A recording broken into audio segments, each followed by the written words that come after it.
दोस्तों, अगर आप भी किसान हो और अपने खेत में आप भी वर्मी कंपोस्ट यूज़ करना चाहते हो, पर अगर आप मार्केट से लेते हो और आपको लगता है कि वर्मी कंपोस्ट महंगा है, तो अपने खेत में ही इसका वर्मी कंपोस्ट का बेड लगा सकते हो।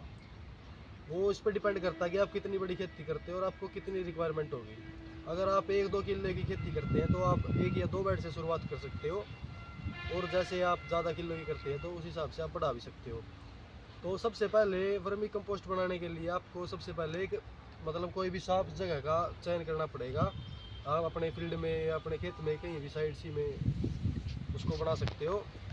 तो आपको उसके बाद गोबर का चयन करना पड़ेगा। गोबर आप गौशाला या डेयरी का भी ले सकते हो, कहीं का भी ले सकते हो। आपको कोई दिक्कत नहीं है कि उसमें गोबर में कुछ भी कूड़ा वगैरह कुछ भी आ रहा है, क्योंकि आपको खुद के लिए यूज़ करना है।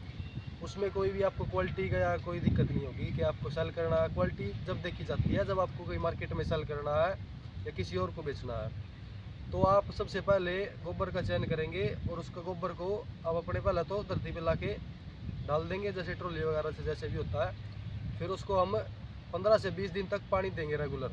उसमें से जब तक पानी नहीं साइडों से निकलना चाहिए, ताकि आपको पता लग जाए कि इसकी मीथेन गैस निकल गई है। बीच बीच में हम यह हफ्ते या 10 दिन में उसमें हाथ डाल के देखेंगे गोबर में कि ये अभी भी गर्म तो नहीं है। अगर जब तक आपको इसमें गर्मी महसूस हो तब तक आपको उसको बेड नहीं बनाना है।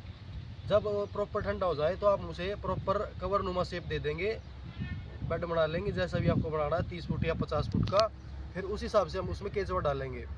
अगर आपके केचुआ की डेंसिटी अच्छी है तो आप 1 किलो केचुआ पर फुट डाल लेंगे। जैसे 30 फुट का बेड होगा आपका तो 30 किलो, और 50 फुट का बेड होगा तो 50 किलो।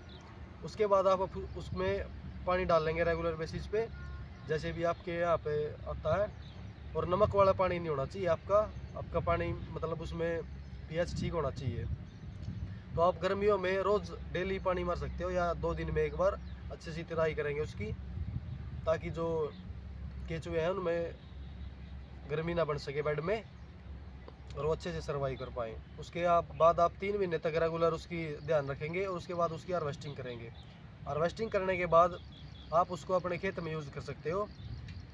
खेत में यूज़ करने के लिए आप जब भी अपने खेत की लास्ट बुआई करेंगे, उससे एक बुआई पहले आप वर्मी कंपोस्ट को अपने खेत में डाल देंगे, उसके बाद बुआई कर देंगे। और आप याद रखें कि वर्मी कंपोस्ट का आप जब यूज़ करें उसमें मॉइस्चर अच्छा होना चाहिए, ताकि उसके जो माइक्रो ऑर्गेनिज़म है वो अच्छे से वर्क कर पाए। और आप उसे सुबह या शाम को यूज़ करेंगे जब लास्ट बुआई होगी, ताकि जो उसके जीवाणु हैं वो धूप की वजह से मरे ना, और आप अच्छे से अच्छा ग्रोथ देख पाएँ अपनी फील्ड में। तो दोस्तों, ये था अपना सारा प्रोसेस, अगर आप वर्मी कंपोस्ट बनाना चाहते हो अपने खेत के लिए या अपने घर के लिए।